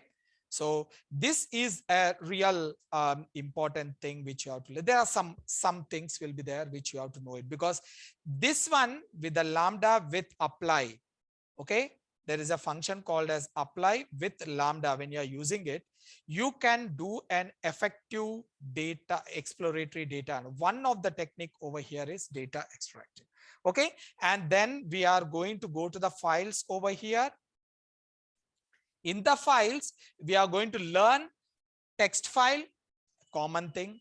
Then we will do the CSV file, how to create a CSV file. And then we are going to do with the PDF. If the time permit, I want to do the scraping also. They scrape the data from the web page and how to get the data. Now here, the technique will be something like this. See the PDF, you know the PDF, right? Okay, where it is an portable document format where you can't change the data, right? Usually you can read the data. Now we are going to get the data from a PDF. Okay, we will get the data from the PDF. Whenever you get the data, you will not get the data in the perfect format. Remember that if you copy the data from the PDF, you will not get it in a perfect format. So what we will do, we will put this data in a text file. In the text file, from the text file, we will extract the data. We will very easily, we already seen the text file over here. This is very easy to read it. Okay. After reading the data, I'm going to apply some mechanism called as regex. What is this? Regular expression. Okay. Regular expression is specially used for extracting a pattern data. Okay. Pattern data. Now, if you want to extract only the email IDs, you can extract it. If you want to extract the PAN card number, you can extract it. That way, I will apply the regular expression and I will store the data in the CSV file. Now, guys, this is nothing but you are doing the data wrangling. What is data wrangling? Is gathering the data. Now, usually, whenever you go through the different videos, wherever you go, you will always get the data CSV file downloaded. Most of the time you will be downloading the data from the Kaggle or something else. No one will prepare it because it's very difficult to prepare that huge amount of data. So, but how to prepare the CSV file, you will be knowing it over here. At any given point of time, if you are put it on in any of the primary data collection where you have to prepare the data, you can do it very easily over here. Scraping the data from the website, scraping the data from the PDF, you can create the CSV file. Got it? The wrangling is done, right? Any questions? Okay. Now, once the data is prepared, guys, we are going to learn the NumPy and pandas. NumPy, we are not going to use it anywhere except then a small functions here and there. But why we have to learn the NumPy? Data frame. That is what pandas mean. Okay. Actually, NumPy is the foundation for the pandas. NumPy was introduced in 1995 and it was final version came into the existence in 2005. So 10 years intense market analysis was done before building up the NumPy. Based on this NumPy, they build the pandas. So pandas is really very powerful and you can play with the pandas when you know the prerequisites for the pandas is dictionary, guys. Dictionary, yes, dictionary and NumPy. If you know these things and also the indexing. If you know these things, you can play with the pandas. Now, the pandas is so powerful that you can identify the outlier. Outlier means an error. Okay. Then data error. Noisy data, yes, you can identify. You can fill up the, the missing values also using the NumPy. Pandas, using the pandas. See, pandas is really very, very powerful. Remember that. Pandas is really very powerful. Now, the alternate of the pandas is there is something called as PySpark. Now, we are not going to deal with the PySpark, but I'm saying you, if someone asks you about the PySpark in your resume, do you know the PySpark? Then you can say that, sir, I have already done the same thing using the pandas. Pandas is much more powerful than the PySpark. PySpark is just an alternative of the pandas who are coming from the Spark background, Hadoop Spark background. They can play with the same thing using the PySpark. Okay, the same thing you can do it. Then after this, we are going to learn the statistics.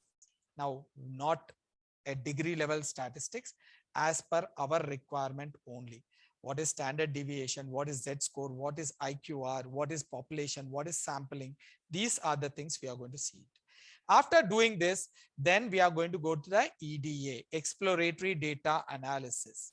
Now, exploratory data analysis, we are going to do it in the 3 phases. First one is error rectifying.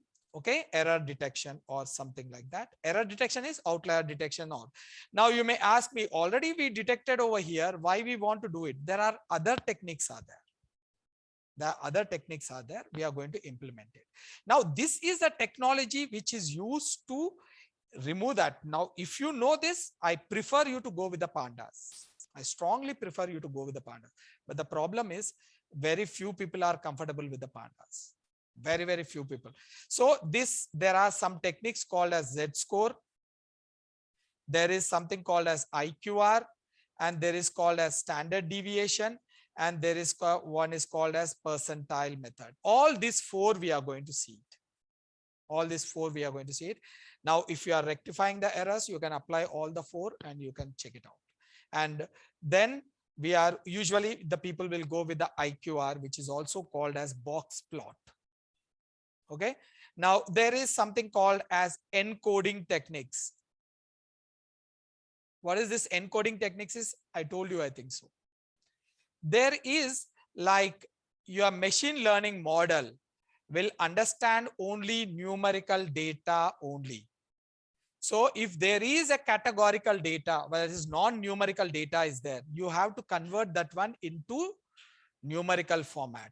If it is a categorical data, now if it is male and female are there, you have to convert it that one into 0 or 1, or pass and fail is there. That is also 0 and 1. You have to convert it. That can be done by using the encoding technique. There are some encoding techniques like, one hot encoding. And there is, you can use it, this apply with lambda. Now you see this, you learned it over here. apply with the lambda. This you are going to apply it over here, guys. Okay. And you will be doing one more with the dummy variables. That is pandas with dummies. There is a function called as dummies. This is called as dummy variable. These three ways you can do it, this encoding. Now, usually the people will go with this one. This one is very, very effective. There is one more is there called as map function.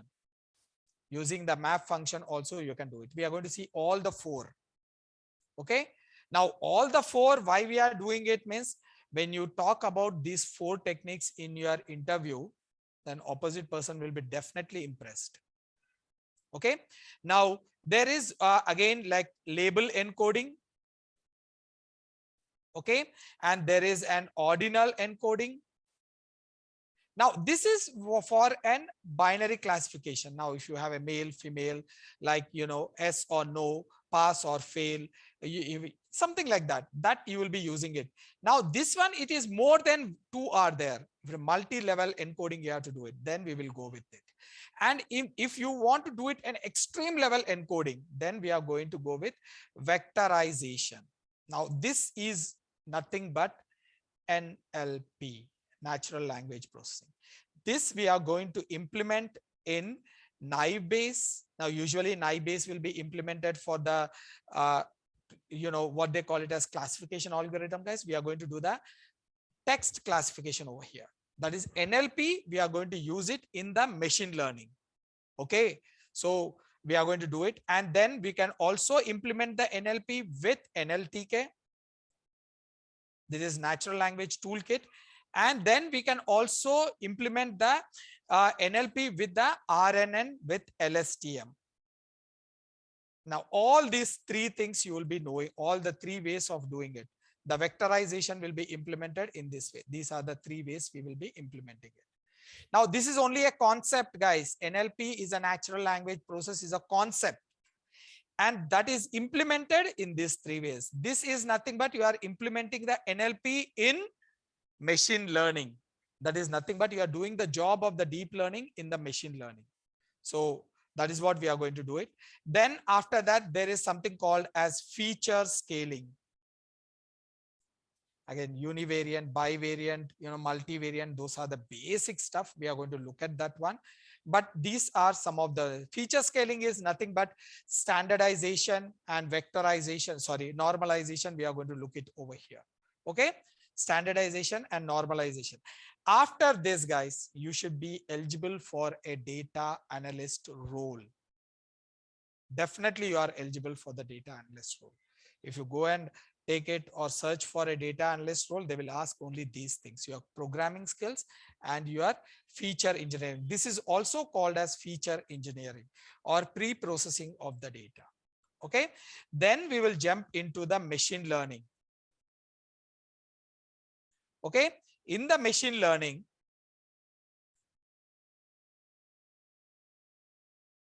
by you give your name first, then I will tell you why, whether you need the maths or not.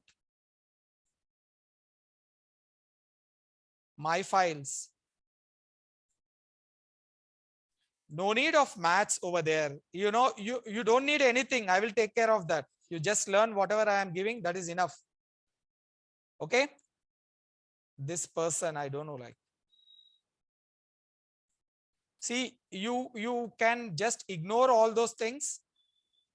Just learn the things, whatever I am saying it, that would be enough for you. I will make sure that everything is delivered for you. Okay.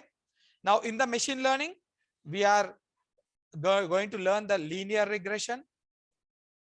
In the linear regression, we are going to go with a deeper one into this.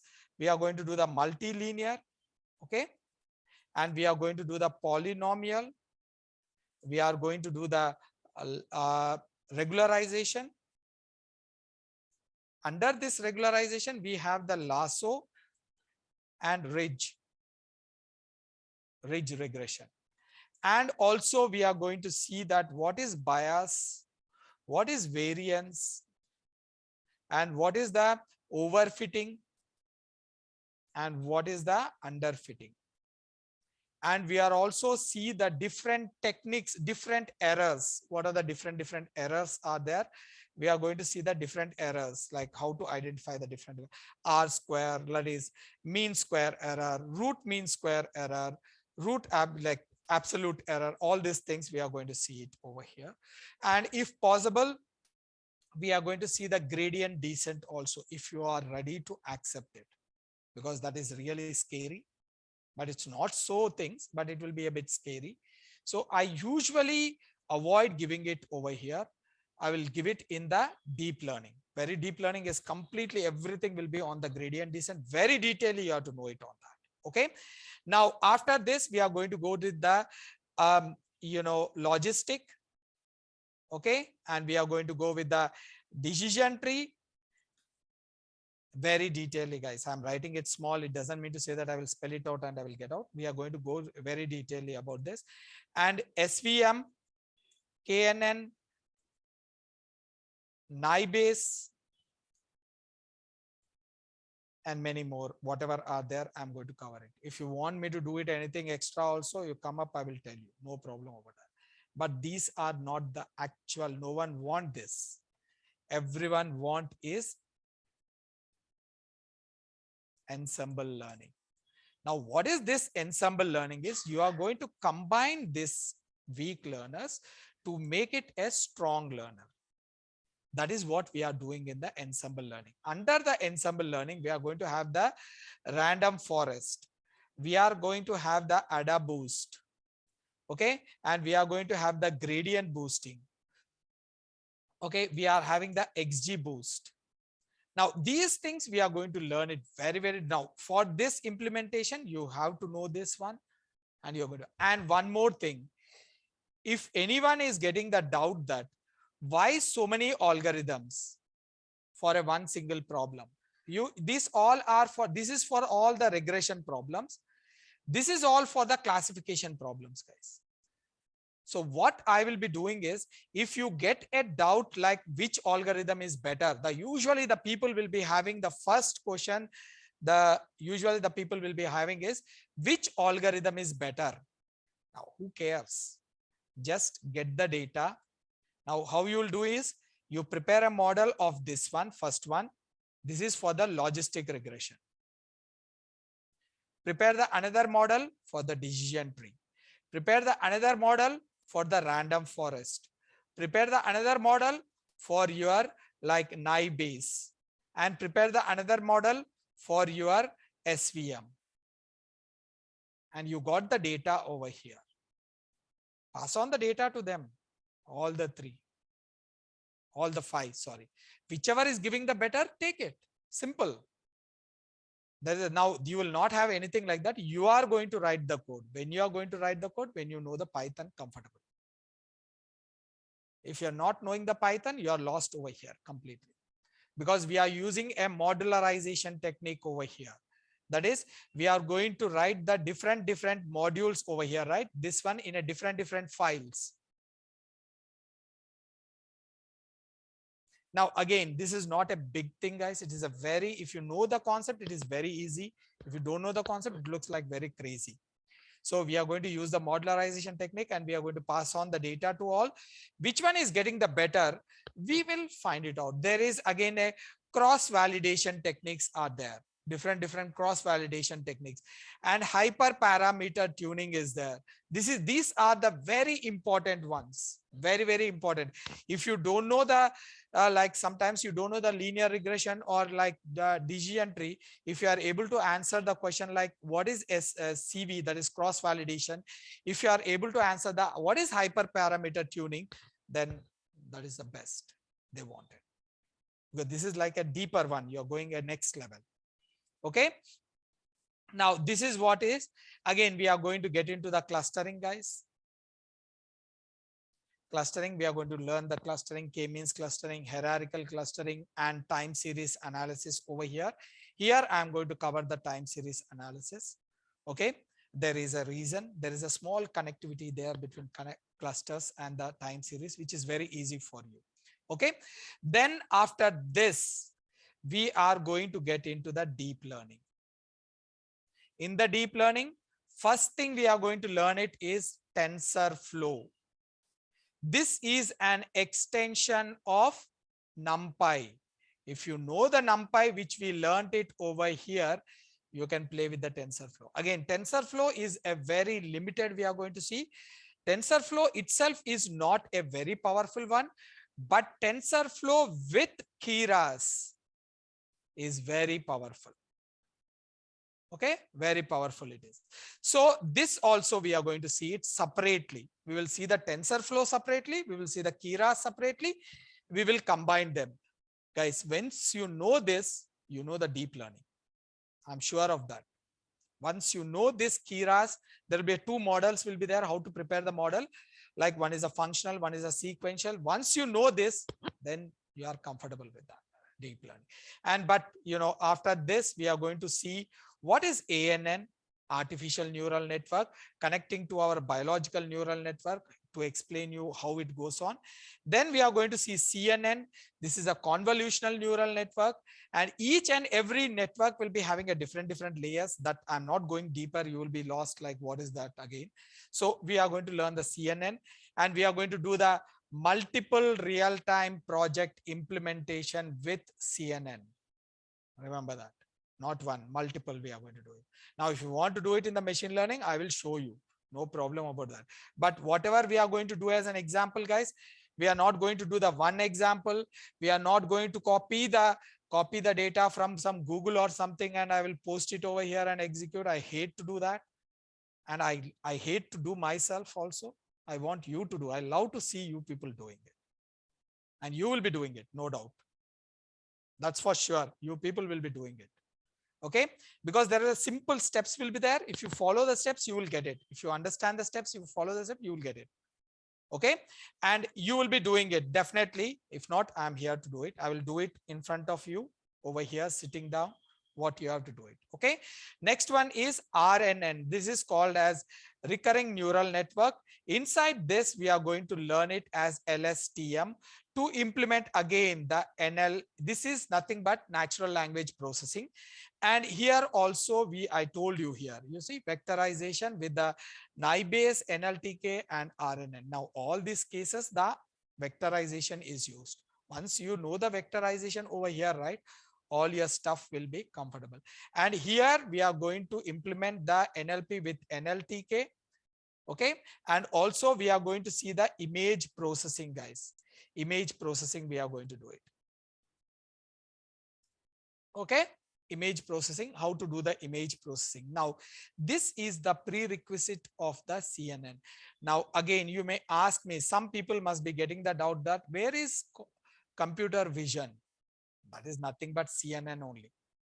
Computer vision is nothing but CNN.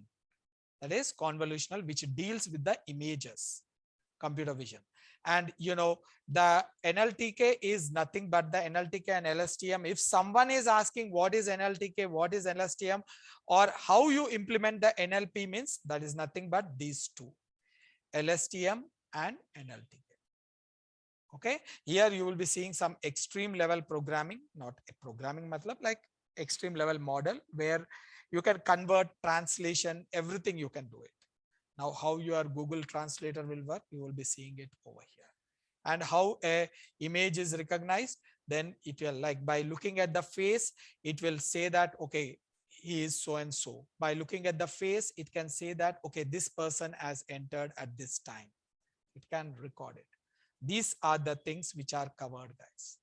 So this is what is, and apart from this, there are really like, some of the important things called as microservices. We are going to look at one microservices. This is a next level of modules.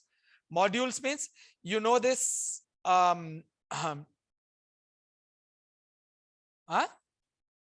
yes. Yeah, tell me. If this is a project, usually the project was previously implemented end to end. That is called as water flow model. Usually they used to do it. Now later on what they did it is they split up this project into different parts. That is called as modules. They divide the project into small parts, and each and every module will be implemented. Then later on, what they did it is, if suppose this is my modules, just take it. Now these are the, like some modules are there. How many modules are, like 3 modules or 4 modules, 6 modules are there in my, okay, this is 1, 2, 3, 4, 5 and 6, right? Now each module we are going to implement it one thing at a time. But in these modules also, what we can do it is, this module will be further divided into small services. Why it has to divide into small services means, if the module is there, if there are multiple operations is there, if one operations is not working, this connectivity is gone. You can't execute the module. So to avoid that situation, they divided this module to the smaller pieces, which is called as, microservices. This each and everything is called as a different service. So if this service is not working, I can divert the request, and this and rest of the services will be working over here. Now this mechanism is the latest one in implementation of the projects. Okay, now this is what is required. This is the industry requirement. We will not see this one very frequently. Now there is something called as Docker. Now Docker is, again, we are going to see that Docker from the developer prospects, and we are going to see the AWS from the, again, deployment guys. So in this you will be doing everything end to end, and Hadoop or whatever the things are there, you will be connected to the other faculty, and he will complete the Hadoop in detail. They are going to come.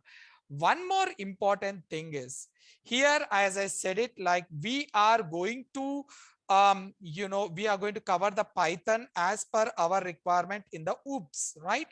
Now you can simultaneously join the Python another batch, Python end to end, like advanced level also. So end to end, you can do it simultaneously. And if you are not understanding anything in this, okay, you are most welcome to contact me. I will definitely take some time and explain you. Not the other people's time. What is our general? You have to spare a time over the weekends or over the rest of the time. Then I can take it that time. Okay. Clear? I don't mind in giving that one. Only thing is that if you are comfortable, then I can take the separate class for you on any doubts you are having on any sectors. If you wanted to be taken by the Hadoop also, I can take it. No problem for me. I've done the Hadoop also, implemented the Hadoop also. So only thing is that, there is some specialized batches will be going on for the Hadoop. So if you are given, you will be giving end-to-end Hadoop. So that would be much better for you. Okay. Clear guys? Any doubts? So again, I'm saying, after completion of this thing, this is not the thing I told you many times, you will be able to implement on your own. No need of Arjun, no need of any XYZ. You will be getting it on your own. Now, even though it takes like a week more or a week less, you can see that that person came down and went off. It's not that by mistake. He is intimating that time is over. You know that, right? So this will happen. So what I'm saying is, even though the management is not happy of taking the time, delivery is very important for me, because it's a question of your career. For me, it's just a one batch. You understood the difference? This is one of the batches what I'm taking. Because I'm taking a number of batches in a different sectors. You are one of the batch. For you people, it's the career, your life. If I am not giving it correctly in a perfect way, you will be scared of the data science or scared of the programming in such a way that you will never come back to the program. That is what happens. So I'm keep them aside. It may take 1 week here and there, not to worry about, but definitely I will deliver it. Even though after completion of the batch, okay, you have to introduce yourself each and every time, because I can't remember all of them. So, when you are completed, you are joined a job, you have any queries, or if you're going for an interview, they asked you some questions, you are not able to answer, you're most welcome to call me. Don't need to mail me, message me. I'm very bad social guy. So you can directly call me and ask. I will try to rectify your doubts then and there. So I'm very much happy to do that. Okay. Chalo guys, any questions? I'm planning that, at least 3.5 to 4 months it should go on. Swift phase. And if you want something extra, means if anyone is not understanding some of the concepts, because usually the linkage is very important. As I told you, like if you want to know the lambda, you should know the list comprehension and you should know the if comprehension. Then you can understand the lambda. You can play with the lambda. Once you know the lambda, you will know one of the EDA techniques. Immediately you will know the EDA techniques. But what happens is, if you're not knowing the previous ones like Nye base, if you want to know the Nye base, you have to know the Bayes theorem. If you want to know the Bayes theorem, you should know the conditional probability. If you want to know the conditional probability, you should know the probability first. Right? If you don't know the probability, if directly I will try to explain you the Nye base, everyone say yes, but no one will get it. Even I will know that very easily. So that is the actual connectivity. Okay. So that if you want to establish that connectivity is the one very important. So that may take the problem. Implementation is I can implement right away over here like 3 to 4 algorithms sitting in front of you in 10 to 15 minutes. It's not a big deal. But knowing that algorithm is very, very important. That the internal mechanism, mathematical intuition, everything will be given to you very detailedly so that you will be comfortable with it. Yeah, sometimes it may be scary. The other option is also there, ignore it. There's an option is there, ignore it. But knowing that from the interview prospects is always better. I will tell you what level they will be asking you the interview. And I will strongly recommend you to write somewhere separately instead of just listening to it and going to that. It is Pavan, like, I will give you all that one, not to worry about. You attend the class regularly. I will give you the prior experience. I will give you the mathematics, statistics, everything. I will do it. Just spare like that 2 to 3 hours on the coding. That is enough for me. Yeah. What is his name? Yes. Dule. By if you are having 3 to 6 years of 5 to 6 years of experience, sorry, gap, you can convert that one into experience. That is the beauty of IT. No one will question you. You will get a good salary. Not to worry about. And there are some people are having doubts about the certification, guys. You can go ahead and do it, the certification, if you want to do it. Again, if you have the certification, they will not stop asking you the question. They will ask you the question. They don't want, no one want your certification brand on the certification. No one will take you inside the office. They want you to clear the interviews. Okay. So I strongly recommend you to keep a separate, keep a good, like all the interview questions at one place. And when you're going out, okay, my strong recommendation is. And regarding these files, whatever I'm doing it, if you want the PPT, I'm very happy. No need of typing. I can read and I can move off. No, you don't want the PPT, I can type it over here and I will share this code thing to you. Anything is fine for me. You want me to prepare the PPT? I have already PPTs. I can put it on, I can read it and I can go. Or you want me to explain it like this, means I can explain it like this also, which will be there always with you. This file, I can share it with you, not with the management, and they will share it with. I don't have all your details, right? So this way I can share it and I can give it to you. It will be in a PDF file. No, at least for Sheikh, like at least for next 2 to 3 days, no need of getting your system. If you can get it, it's more than enough. You guys are most welcome. But from tomorrow, we are going to start the Python. After that, we will be seeing it. Okay. Okay, guys, any questions? Yes. No questions? Okay. Thanks. So I will end up the class over here and we will meet tomorrow at the same time, starting with the Python. Like whoever is non-programming background, please make sure of attending it regularly and make a note and ask the questions. That is more important. Don't hesitate that what the other people think, because you are paying the money, you deserve to get it all the things. So thanks, guys.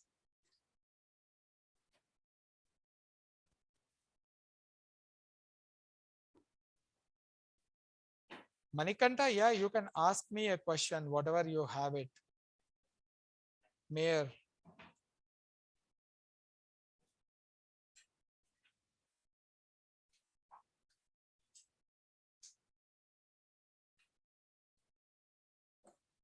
Yeah.